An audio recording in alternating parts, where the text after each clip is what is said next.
Ito ang tinatawag na Antique Rice Terraces sa Barangay General Follion, San Remigio, Antique. Pero, alam nyo ba na bukod sa hagdan-hagdang palayan, marami ring naggagandahang talon na nakatago rito sa kabundukan? Another place to visit. Pero this time, hindi ito para sa mga quick rides and chill nature trips ng barkada. Ang barangay na ito ay isa sa pinakamahirap puntahan sa probinsya ng Antique. Let's go! Nasabi kong isa ito sa pinakamahirap puntahan dahil mararating mo lang ito sa dalawang paraan. Sumakay sa helicopter kung ubod ka ng yaman o maglakad ng average na 5 oras na pwedeng umikli o humaba depende sa fitness level mo. Paano nga ba pumunta rito? Ang common na daanan mula sa bayan ng Valderrama ay papunta sa Barangay Iglinab. Mula rito, maglalakad ka ng paahon ng nasa 4 na kilometro. Sa umpisa, dadaan muna sa mga ilog na mostly flat ang trail hanggang sa marating ang paanan ng bundok kung saan magsisimula ang matarik na ahon. Sa kalagitnaan, madaraanan mo ang hiring-hiring. After 36 minutes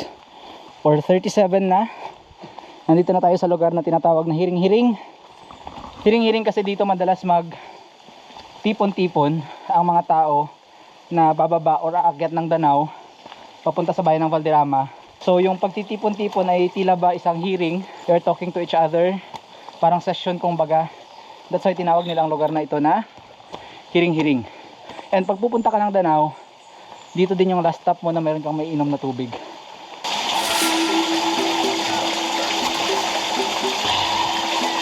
Woo, refreshing.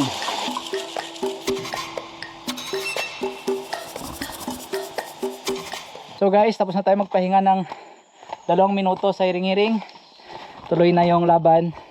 And eto na yung toughest part. Papunta na sa may sarapungan. Ito talaga pure assault na.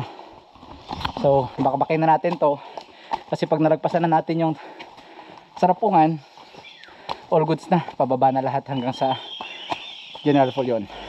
Let's go.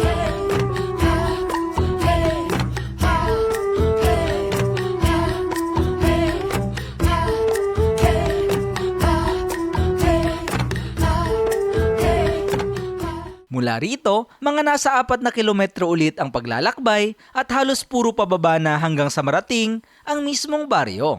During our trip, ginabi na tayo dahil late afternoon na tayo umalis. Inimbitahan tayo ng General Follion Integrated School bilang guest speaker sa kanilang JS Prom, kaya sa school na rin tayo natulog. Kinabukasan, nagkape tayo habang nag-e-enjoy sa view ng mga bundok at pinuntahan rin natin ang camping area kung saan matatanaw rice terraces. Namasyal din tayo sa mga taniman ng tabako. Ironic man na sikat ang lugar bilang rice terraces, tabako talaga ang pangunahing hanap buhay rito. For personal consumption lang kasi ang palay at malulugi lang sila kung ibebenta pa nila ito sa bayan dahil sa layo. Kaya tuwing summer, nagiging taniman ng tabako at munggo ang mga palayan. Kinagabihan naman ay dumalo na tayo sa prom. Kinabukasan, bago umuwi, nag-explore muna tayo kasama ang ilang mga bata sa mga talon na hindi madalas napupuntahan ng mga turista. Una nating pinuntahan ay ang sikat na Kawa-Kawa Falls. Hango ang pangalan nito sa malaking kaldero na ginagamit sa paggawa ng muscovado sugar. Dahil na rin sa hugis ng catch basin nito. Binaybay natin ang ilog paakyat at narating ang Labog Linaw Falls. Mataas ito at kapag inakyat mo pa, may isa pang kawa sa taas na tinatawag naman ng mga locals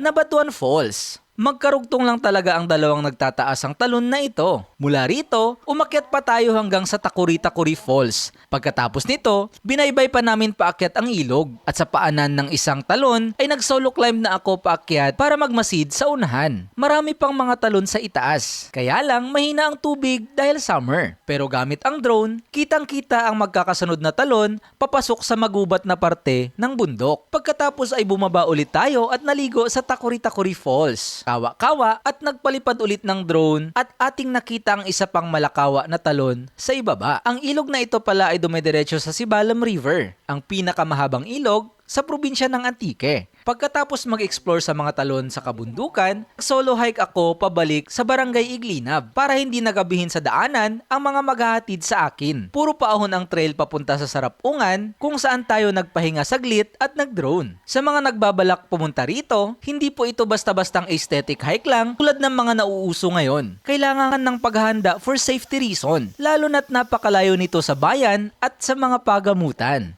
Anyway, pagkatapos magpahinga sa Sarapungan, dumiretso na tayo sa Iglinab. Inabot ng 2 oras ang ating paglalakbay mula sa baryo. Tama na ang pahinga. Dito na mag-end yung ating journey ng hike and magmamotor na tayo pabalik sa ating pinagmulan. So dito ako nagpicture kahapon. So exactly, ilang time ba meron tayo? 2 hours and 7 minutes, let's say 8 minutes kasi papunta ng 8. I-stop na natin yan. So yan lang, share ko lang. Bye bye, salamat.